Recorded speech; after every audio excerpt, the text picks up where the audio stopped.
हजरत हुज़ैफ़ा यमानी, हुज़ैफ़ा यमानी ये जो अहले बैत के करीबी हैं,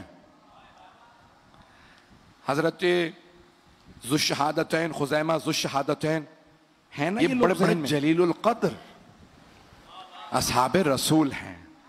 हजरत हुज़ैफ़ा यमानी कि जिनको इमाम हसन मुश्तबा ने याद किया है, कहाँ आज कहाँ है वो हुज़ैफ़ा यमानी, आज कहाँ है वो खुज़ैमा ज़ुश्शहादतैन रज़ियल्लाहु अन्हुमा। तो हजरत हुज़ैफ़ा यमानी इराक़ आ गए थे, वहां उनका इंतकाल हो। मैं आखिरी रिवायत पेश कर रहा हूं, सुनेंगे? वक्त है ना?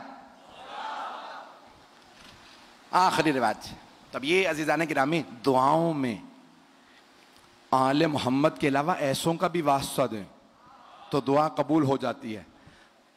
अल्लाह तक पहुंचने के लिए आले मोहम्मद बाब हैं, और आले मोहम्मद तक पहुंचने के लिए ये कोई सलमान है, कोई अबू ज़र है, कोई मिक़दाद है, कोई अम्मार है, कोई मालिक।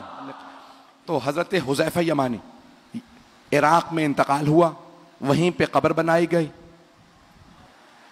और अब से तकरीबन 80 बरस पहले सैलाब आया, जिस कब्रिस्तान में वो थे सारी कब्रें बह गई। एक कब्र में एक मुर्दा निकला बिल्कुल सालिम, नहीं है मजमा, न बाल झड़े थे, न कोई आसार चे खराबी के बहुत पुरनूर।